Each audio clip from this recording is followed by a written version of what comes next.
Good morning students. बेटा आज हम चैप्टर नंबर 7 रीड करेंगे जिसका नाम है प्रोग्रामिंग विद क्यू बेसिक।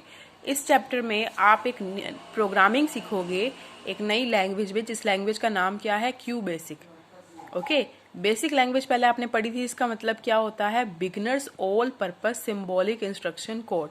और क्यू बेसिक का मतलब होता है क्यू। अब इसके साथ क्यू क्यू लगा, इसका मतलब ये है कि आप यही हम जानेंगे कि क्यों हमारा क्यों लगा, क्योंकि ये क्विक बिगिनर्स के ऊपर है। जैसे जो बिगिनर्स क्विकली किसी चीज को कैरी कर रहे हैं उनके ऊपर ये लैंग्वेज है। ओके, उनके लिए है, ये बहुत इजी लैंग्वेज है, बेसिक से भी इजी है। ओके, सबसे पहले पढ़ेंगे बेटा इसके हम लर्निंग ऑब्जेक्टिव्स। लर्निंग ऑब्जेक्टिव्स का मतलब क्या होता है कि क्यू बेसिक हम क्यों पढ़ रहे हैं, इसकी प्रोग्रामिंग हमारे लिए क्यों जरूरी है, इससे हमें क्या फायदे हो रहे हैं। तो सबसे पहले है appreciate the advantages of Q basic as a programming language. हम एज अ प्रोग्रामिंग लैंग्वेज इसके क्या फायदे हैं वो हम सीखते हैं इस चैप्टर में। और क्या कर रहे हैं हम इसमें आइडेंटिफाई कर रहे हैं उनके कंपोनेंट्स को जो इस लैंग्वेज में यूज हो रहे हैं, जैसे कैरेक्टर सेट क्या होता है, कॉन्स्टेंट्स क्या होते हैं, वेरिएबल्स क्या होते हैं, ऑपरेटर्स क्या होते हैं, और उनकी हायरार्की क्या होती है। हायरार्की मतलब कि किस वे में वो ऊपर से नीचे आते हैं। Download and install Q basic. हम क्यू बेसिक को कैसे डाउनलोड करते हैं और कैसे इंस्टॉल करते हैं। Okay, identify QBasic as IDE. हम क्यू बेसिक को आईडीई कैसे बनाते हैं, यानी कि इंटीग्रेटेड डेवलपमेंट एनवायरनमेंट। किसके लिए? टाइपिंग के लिए, एडिटिंग के लिए, debugging, executing and basic programme. ठीक है, तो बेसिक सबसे पहले आपको पता होना चाहिए कि बेसिक क्या होता है। बेसिक की फुल फॉर्म होती है beginners all purpose symbolic instruction code. और इसमें जो कमांड यूज हो रही है वो आपकी ये कमांड होती है rem, print, let, input and end. ये सिंपल प्रोग्राम्स में यूज होती है। Understand how flow of the program can be altered. आप कैसे प्रोग्राम के फ्लो को अल्टर करते हो ये आप सीखोगे इसमें।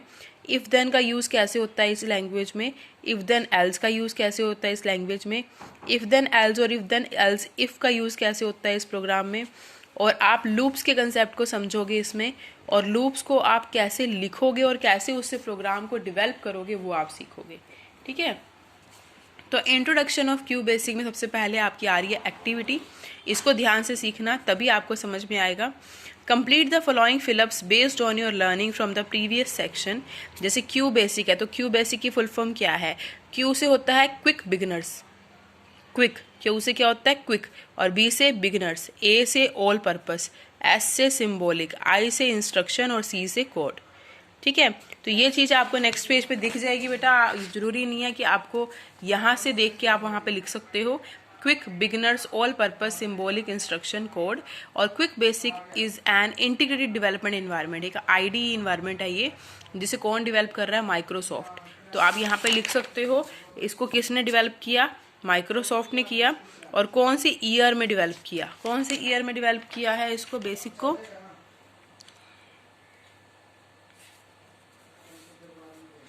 आप इसको नेट से भी देख के लिख सकते हो बेटा क्यू की बेसिक लैंग्वेज को कौन से ईयर में डेवलप किया था। उसके बाद इसके करेक्टरिस्टिक्स क्या है, एडवांटेजेस क्या है। इसको यूज़ करना बहुत सिंपल है, इसको लर्न करना इजी है। क्यू बेसिक आपका फ्री होता है and works on most computer, और मोस्टली सारे कंप्यूटर पे वर्क करता है ये। और the rules of the language are very simple. इस लैंग्वेज के रूल्स जो होते हैं बहुत सिंपल होते हैं। Popular editions are GW basic, BASICA, QBasic and QB64। इसके जो और एडिशंस आए हैं वो ये हैं QW basic, BASICA, QBasic and QB64। Okay, commands और instructions in Q basic are called statement. जो क्यू बेसिक में जो कमांड्स होती हैं उन्हें क्या बोलते हैं? स्टेटमेंट। तो आपका फर्स्ट क्वेश्चन बेटा ये बनेगा कि स्टेटमेंट क्या होती है। What do you know about statement? Statement should be written in accordance with the specific set of rules of the language. आप स्टेटमेंट लिखते हो रूल्स के अकॉर्डिंग, जो रूल्स आपके लैंग्वेज में स्पेसिफाई किए जाते हैं। ठीक है, उन्हें क्या बोलते हो आप? सिंटेक्स। ठीक है, जो स्टेटमेंट्स होती हैं उन्हें पहले तो स्टेटमेंट क्या होती है? कमांड्स जो क्यू बेसिक में होते हैं वो स्टेटमेंट होती है। फिर वो जो स्टेटमेंट होती है उन्हें जब आप रूल्स के अकॉर्डिंग लिखते हो तो वो क्या बन जाता है? सिंटेक्स। क्या बन जाता है वो? सिंटेक्स। तो every programming language consist of some basic elements which are required to write a program. कोई जितनी भी प्रोग्रामिंग लैंग्वेजेस होते हैं उनके कुछ बेसिक एलिमेंट्स होते हैं जो रिक्वायर्ड होते हैं प्रोग्राम लिखने के लिए। वो कौन कौन से एलिमेंट होते हैं? सबसे पहला है set of characters, keywords, constants, variables, operators and expressions. Okay, फिर है सबसे पहले करेक्टर सेट। करेक्टर सेट में आपका सबसे पहले आएगा अल्फ़ाबेट्स, नंबर्स, स्पेशल करेक्टर्स, ये आपके करेक्टर सेट होते हैं। A character set is defined as set of symbols used by programming language. क्या होता है करेक्टर सेट? क्या होते हैं? सेट ऑफ सिंबल्स होते हैं, सारे सिंबल्स का सेट होता है जो प्रोग्रामिंग लैंग्वेजेस में यूज़ हो रहे हैं। जैसे हम कैपिटल अल्फ़ाबेट्स ले लेते हैं, स्मॉल अल्फ़ाबेट्स ले लेते हैं, ये करेक्टर सेट है। नंबर्स ले लेते हैं 1 से लेके 10 तक, वो हमारा एक करेक्टर सेट है। स्पेशल करेक्टर्स जैसे @ का साइन, कॉलन का साइन, हैशटैग का साइन, ये हमारा क्या है? करेक्टर सेट है। ठीक है, तो ये होता है आपका करेक्टर सेट। इसकी एक्टिविटी अगर हम करते हैं तो क्या होएगी? Individually complete the special character list 20 characters and then exchange the list with partner to find out which extra characters they have listed. आपने क्या करना है? अलग अलग बैठ के एक करेक्टर सेट की लिस्ट बनानी है जिसमें आप स्पेशल करेक्टर्स लोगे और उसमें आपको 20 करेक्टर लिखने हैं। ठीक है, और फिर अपनी लिस्ट को एक दूसरे के साथ एक्सचेंज करना है और फिर देखना है कि किसके लिस्ट में कुछ डिफरेंट कैरेक्टर्स हो रहे हैं। ठीक है, उसके बाद है कीवर्ड। कीवर्ड क्या होते हैं? कीवर्ड आपके वो वर्ड्स हैं जिनका कुछ स्पेशल मीनिंग होता है। जैसे the keywords are also called reserved word, इनको रिजर्व्ड वर्ड भी बोलते हैं। जैसे कुछ रिजर्व्ड वर्ड आपके कौन से होते हैं? CLS, rem, input, let, print, for, next, if, then, else if, ये सारे आपके क्या होते हैं? कीवर्ड्स। इन सब का अपना अपना कुछ मीनिंग होता है, स्पेशल मीनिंग होता है। जैसे CLS का होता है स्क्रीन को क्लियर करने के लिए, इनपुट का होता है इनपुट देने के लिए, प्रिंट का होता है आउटपुट देने के लिए, फॉर लूप आपका लूप के लिए लगता है, और एंड होता है स्टेटमेंट को एंड करने के लिए, इफ देन एल्स का यूज होता है कंडीशन के लिए। तो ये सारे कीवर्ड के अपने अपने क्या है? मीनिंग है। उसके बाद है आपका कॉन्स्टेंट। कॉन्स्टेंट आपके दो तरह के होते हैं, एक होता है स्ट्रिंग कॉन्स्टेंट, एक होता है numeric constant. Constants are the data और the value in a program that can not be changed during the program execution. Constants क्या होते हैं? डेटा होता है और द वैल्यू, और कोई वैल्यू होती है प्रोग्राम के अंदर जो चेंज नहीं हो सकती during the program execution. Program की एग्जीक्यूशन के टाइम पे चेंज नहीं हो सकती, ये कांस्टेंट रहती है। तो इसके दो तरह के कांस्टेंट हैं, स्ट्रिंग कांस्टेंट और numeric constant. String constant can be letter, word, कौन कौन से हो सकते हैं? वो लेटर होते हैं, वर्ड होते हैं, नंबर्स होते हैं, कॉम्बिनेशन ऑफ लेटर्स होते हैं विद नंबर्स, और special characters enclosed in double quotes. और जो स्पेशल करेक्टर्स होते हैं उन्हें डबल कोट्स में लिखते हैं। जैसे देखो, जैसे मैथमेटिकल ऑपरेशंस है वो स्ट्रिंग कॉन्स्टेंट्स होते हैं, जैसे प्लस, माइनस, मल्टीप्लिकेशन, ये सारे आपके क्या होते हैं? String constant. और जैसे ये B लिखा हुआ है, इसको आप डबल कोट्स में लिखो क्योंकि ये स्पेशल करेक्टर बन गया है। एप्पल डबल कोट्स में, सिंबल, नंबर डबल कोट में, ये डबल कोट में क्योंकि साइन आ गया है यहाँ पे। ठीक है, तो ये सब आपके क्या हो गए? String constant. और न्यूमेरिक कांस्टेंट आपके कौन से होते हैं? जिसमें नंबर्स होते हैं। आ नंबर विद और without decimal point is a numeric constant. ऐसा नंबर जो डेसिमल पॉइंट के साथ भी है और डेसिमल पॉइंट के बिना भी है, वो न्यूमेरिक कांस्टेंट ही होता है आपका। तो इसमें देखो एग्जांपल दे रखा है 101 आपका न्यूमेरिक कांस्टेंट है, 105.50 भी आपका न्यूमेरिक कांस्टेंट है, 720 भी आपका न्यूमेरिक कांस्टेंट है। तो समझ आ गया बेटा, कांस्टेंट आपके दो तरह से हैं, स्ट्रिंग कांस्टेंट और न्यूमेरिक कांस्टेंट। स्ट्रिंग कांस्टेंट जो डबल कोट्स में लिखते हैं और न्यूमेरिक कांस्टेंट जो डेसिमल के साथ या डेसिमल के बिना होते हैं। उसके बाद आपके वेरिएबल्स हैं। वेरिएबल्स होते हैं कि जब हम प्रोग्राम में नंबर्स यूज़ करते हैं तो उनके लिए आप कौन से अल्फ़ाबेट्स लेते हो, कौन से अल्फ़ाबेट्स को एज अ वेरिएबल लेते हो। ठीक है, तो a variable as the name suggest is something which can change, जिसको हम चेंज कर सकते हैं। A variable represents memory location for storing different values in the program. For example, marks, total average, name, address, grade etcetera are some example of variable. ये सारे आपके variable के example है। जैसे अब आपको सम के ऊपर प्रोग्राम करना है तो सम आपका वेरिएबल है, एवरेज पे प्रोग्राम करना है तो एवरेज आपका वेरिएबल है, नेम वेरिएबल है, ग्रेड वेरिएबल है। तो इनको आप एज अ वेरिएबल ट्रीट करते हो। तो वेरिएबल की डेफिनेशन अगर आपको करनी हो तो ये है, वेरिएबल एक ऐसा प्लेस है कंप्यूटर मेमोरी में जिसका कोई अपना नाम होता है और वो स्टोर होता है डाटा टेम्परेरली, और वो टेम्परेरली स्टोर होता है। ठीक है, उसके बाद है आपका rules for naming a variable. अगर वेरिएबल को नेम देना है तो उसके रूल क्या है? A variable name must begin with a letter. Variable name हमेशा एक लेटर से स्टार्ट होना चाहिए। Variable name can have alphabets and numbers. Variable name या तो अल्फ़ाबेट्स होने चाहिए या numbers. No special character is allowed in the name except underscore. कोई भी स्पेशल करेक्टर अलाउड नहीं है अंडरस्कोर के बिना। In case of string variable, variable name is followed by dollar. In case of string variable के case में जो variable name है उसे डॉलर साइन से फॉलो करते हैं। एग्जाम्पल एड्रेस और डॉलर, नेम डॉलर एट्सेट्रा। ठीक है, और स्पेस अलाउड नहीं होता वेरिएबल नेम में। रिजर्व वर्ड्स यूज नहीं होते हैं वेरिएबल नेम्स में। ओके, उसके बाद आपका है एक्टिविटी। इसी के ऊपर आपको बताना है, इसमें पिक करने हैं इनमें से कि कौन सा इनवैलिड वेरिएबल है और उसका रीज़न बताना है। तो देखो एड्रेस ये दे रखा है और हाउस नंबर दे रखा है, कौन सा इनवैलिड है आपको बताना है और उसका रीज़न लिखना है। ठीक है, हाउस नंबर आपका इनवैलिड है क्योंकि इसमें स्पेस भी आ रहा है ना, और कोई स्पेशल कैरेक्टर भी नहीं है। रैम आपका क्या है, ये वेरिएबल नहीं है, ये तो कमांड है। ये परसेंटेज यहाँ पे एज आ रहा है, ये क्या है, ये इनवैलिड है। तो आपको जो इनवैलिड लगता है वो लिखो और उसका रीज़न लिखो क्यों है। उसके बाद आपके ऑपरेटर्स आ रहे हैं। ऑपरेटर्स बहुत इजी हैं। आपके 4 तरह के ऑपरेटर्स होते हैं जो आपके क्यू बेसिक में यूज़ होते हैं। Arithmetic operators, logical operators, relational operators और स्ट्रिंग ऑपरेटर्स। अर्थमेटिक ऑपरेटर में आपके ये वाले ऑपरेटर आएंगे जिसमें प्लस, माइनस, डिवाइड, मल्टीप्लाई और एक्सपोनेंट का साइन होता है। एक्सपोनेंट का साइन का मतलब होता है जैसे 4 और एक्सपोनेंट 3 है, इसका मतलब है कि 4 को 3 टाइम्स आपने मल्टीप्लाई करना है, यानी 4 4 द 16, 16 4 द 64, ये होता है मतलब। बाकी तो आपको पता ही है डिवाइड क्या होता है, मल्टीप्लाई क्या होता है। ठीक है, तो ये आपके अर्थमेटिक ऑपरेटर्स हैं। और फिर आपके हैं ये आपकी एक्टिविटी है बेटा, जिसमें हम सम ऑफ इंटरेस्ट निकाल रहे हैं, जिसमें आपको PRT 100 लिखना है। तो एक क्यू बेसिक में हम उसको कैसे लिखते हैं ये आपको बताना है। ये आप छोड़ देना इस एक्टिविटी को। आगे हायरार्की ऑफ ऑपरेशंस है बेटा, इसमें क्या करना है आपको,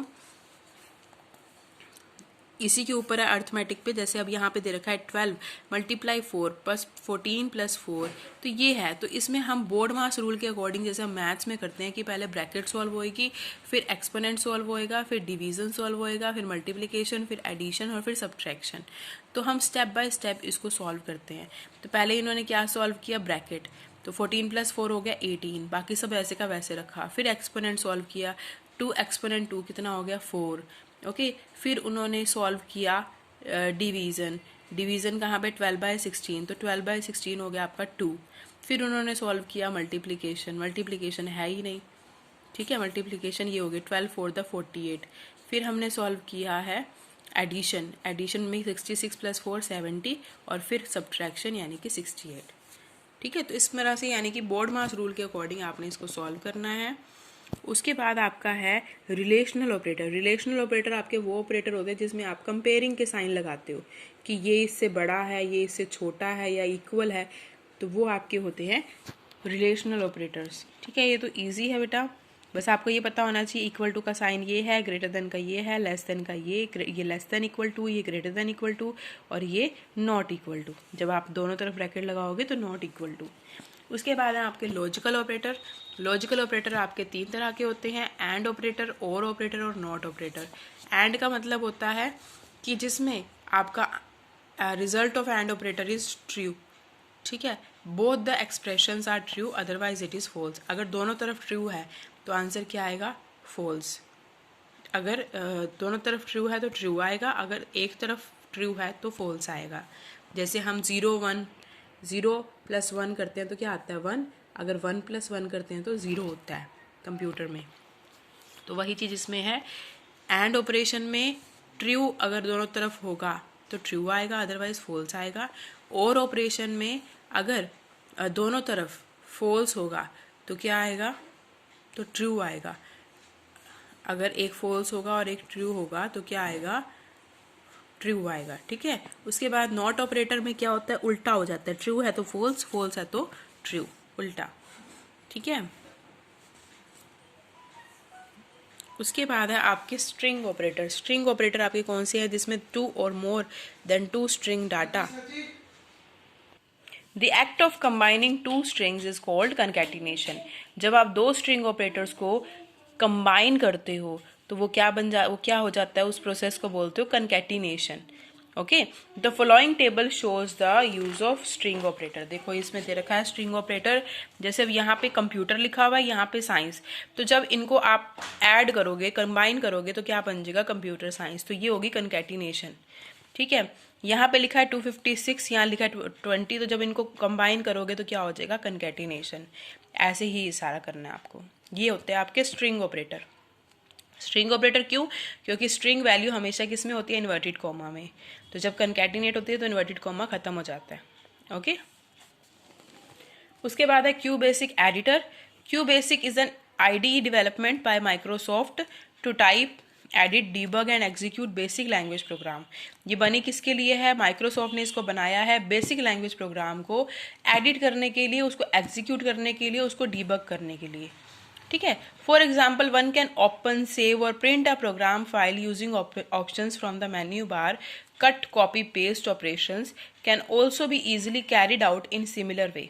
ठीक है, हम कट, कॉपी, पेस्ट ऑपरेशंस भी इसमें कैरी आउट कर सकते हैं इसी तरीके से। तो इसके सजेशंस देखो भी, क्यू बेसिक 1.1 और 64 को आपने कैसे इंस्टॉल करना है। विंडो XP और ओल्डर, उसमें आप क्यू बेसिक 1.1 इंस्टॉल कर सकते हो। 32 बिट विंडो विस्ता और ये मैक एक्स और लाइनक्स में आपका 1.1 और डोस बॉक्स भी चल सकता है। 64 bit window Vista W7 Mac X में आपका क्यू बेसिक 64 चलता है।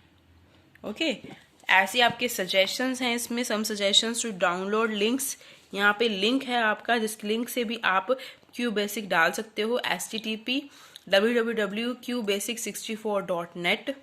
ठीक है, अगर आप ये लिखोगे गूगल पे तो आपको क्यू बेसिक डाउनलोडिंग का ऑप्शन दिख जाएगा। उसके बाद steps to write a program in Q basic. अब क्यू बेसिक में अगर प्रोग्राम अगर लिखना है आपको तो इस तरह से आप लिखोगे। कैसे, देखो, सबसे पहले REM first welcome program. Okay, उसके बाद CLS से आपकी स्क्रीन क्लियर हो जाएगी। फिर print welcome to the word of Q basic program, ये आपने उसको क्या दे दिया, मैसेज। फिर प्रिंट किया आपने 20 + 15, ये आपने क्या किया, एक प्रोसेसिंग की जिसमें अर्थमेटिक ऑपरेशंस लगाए हैं आपने। फिर आपने किया एंड, तो फिर आपने इसको क्या करना है, रन। ये आपका पूरा है, जिसमें आपका नीचे वाला बार होता है स्टेटस बार, ये बार होता है आपका मेन्यू बार। ठीक है, और टाइटल बार या मेन्यू बार, इसको कुछ भी बोल सकते हैं। ये होता है आपका प्रोग्राम, जहाँ पे आप लिख रहे हो, प्रोग्राम विंडो। और इधर आपका कैप्स लॉक का बटन होता है, नम लॉक का बटन होता है, करंट लाइन, करंट कॉलम। ठीक है, तो इस तरह से आपके पास विंडो खुलेगी क्यू बेसिक की। ओके, उसके बाद है Q basic statements. Q basic की स्टेटमेंट्स भी हैं कई। वो कौन कौन सी स्टेटमेंट है जो भी हमने प्रोग्राम में देखी है, जैसे रैम की स्टेटमेंट थी, CLS की स्टेटमेंट है, ठीक है, लेट की स्टेटमेंट है, एंड की, प्रिंट की। ये देखो, ये सारी स्टेटमेंट्स है जो आपकी प्रोग्राम के अंदर यूज़ होती है। अब इनका यूज़ क्या है, रैम की यूज़ होती है कमेंट के लिए, CLS की एक की स्क्रीन क्लियर करने के लिए, लेट की असाइनमेंट के लिए, कोई वैल्यू असाइन करने के लिए, और एंड की इंडिकेट कर रहा है कि यहाँ प्रोग्राम एंड हो चुका है, और प्रिंट की मैसेज को डिस्प्ले करने के लिए। ठीक है, तो ये देखो यहाँ पे जैसे पहले छोटा सा हमने प्रोग्राम किया वंडरफुल वर्ड, तो ये क्या किया हमने, एक मैसेज डिस्प्ले किया। तो ये देखो यहाँ पे आ गया वंडरफुल वर्ड ऑफ कंप्यूटर्स, जैसे हमने यहाँ लिखा वैसे ही। ठीक है, तो इस तरह से आप प्रिंट कमांड का यूज़ कर सकते हो। ये इनपुट स्टेटमेंट्स हैं। आपके इनपुट स्टेटमेंट में इनपुट यूज़ होगा जिसमें आप वेरिएबल लोगे। अब इसको भी हम इसका भी देखते हैं एग्जाम्पल कैसे लिया है। ये देखो, input name, English, mathematics, science, जैसे इनपुट में सारे लिख दिए सब्जेक्ट। अब इसका रिजल्ट आपको यहाँ पे लिखना है, रिजल्ट क्या आएगा, आउटपुट क्या आएगी, यही सारे सब्जेक्ट आपके आ जाएंगे। और एंड में टोटल मार्क्स, टोटल भी तो कर रखा है इन सारे सब्जेक्ट्स को, टोटल करके फिर उसकी परसेंटेज भी निकाल रखी है, फिर परसेंटेज निकाल के उस टोटल मार्क्स को प्रिंट कर रखे हैं। ठीक है, तो प्रिंट करके फिर परसेंटेज भी प्रिंट कर रखी है, और चेक योर स्कोर। तो आपकी जो प्रिंट होगी, जो आउटपुट आएगी, वो टोटल मार्क्स आएगी और परसेंटेज आएगी। तो यहाँ पे आपने टोटल मार्क्स और परसेंटेज लिख देना है, वो आउटपुट आ जाएगी। ठीक है,